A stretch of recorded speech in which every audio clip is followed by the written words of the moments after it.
कथा सुनो, हरि कथा सुनो साथी सभी, गुरुवाणी से, शुभ वाणी से। ऐसी कथा जो व्यथा मिटाती है। इसीलिए हुलसी के बेटे गोस्वामी तुलसीदास जी महाराज ने 2 साल 9 महीने कुछ दिन लगा के वाराणसी शंकर भगवान के त्रिशूल पर टिकी हुई सबसे प्राचीनतम नगरी वाराणसी काशी में 80 घाट पर ये रामचरितमानस लिखा।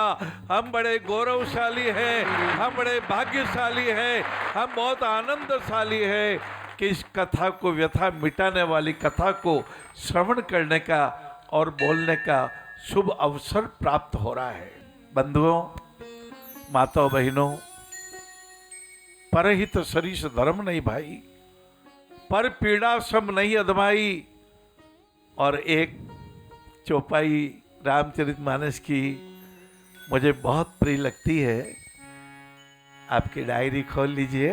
परहित बस जिनके मन माही, ता कहूँ जग दुर्लभ कछु नाही।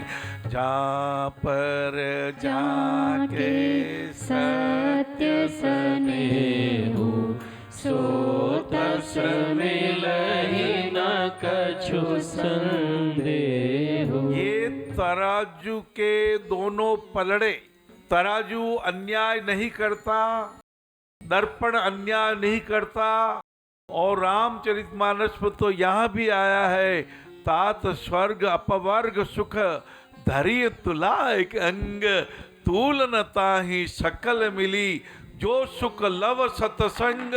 ये वाणी के शुद्धिकरण की कथा, ये भावों के शुद्धिकरण की महान कथा। हमें जीवन सफल बनाना है, हमें सेवा बिगुल बजाना है, भावों की क्रांति हो, भावों की क्रांति लाएंगे, दुखों को मिलके मिटाएंगे। ये भावों की क्रांति, रावण के पास तामसिकता की क्रांति। मारीच को कहा, मैं तुझे मार डालूंगा यदि तू मेरे षड्यंत्र में शामिल नहीं हुआ। एक तो महापापी, फिर मारीच को अपना साथ ले लिया। पर मारीच के बारे में रामचरितमानस में कहा है कि वो जानता था रामचंद्र प्रभु विष्णु भगवान का अवतार है, वो शांताकारम भुजग शयनम के अवतार हैं, वो नील सदृश के अवतार है, वो शंख चक्र गदा पद्म के अवतार हैं। वो जानता था।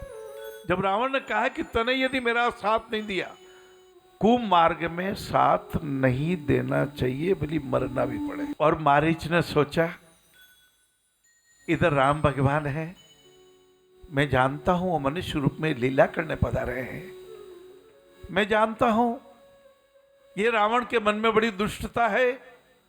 केवल रावण का संहार करने के लिए राम भगवान का अवतार नहीं हुआ। रावण रूपी जो नीचता है, रावण रूपी जो कुबुद्धि है, रावण रूपी जो कुभाव है, रावण रूपी जो कुलक्षण है, ऐसे रावण रूपी विचारों का एक रावण को मारना क्या। भगवान राम ने तो कहा कि लक्ष्मण अपने पैर की सबसे छोटी अंगुली के एक स्पर्श मात्र से रावण को मार सकते। रावण को मारना कौन सी बड़ी बात है। सत्य सत्य है एक मुखी है, उसके दो मुख कभी न होते।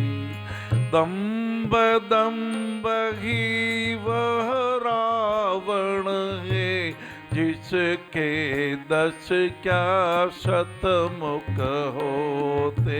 बोलो, जिसके 10 क्या शतमुख होते।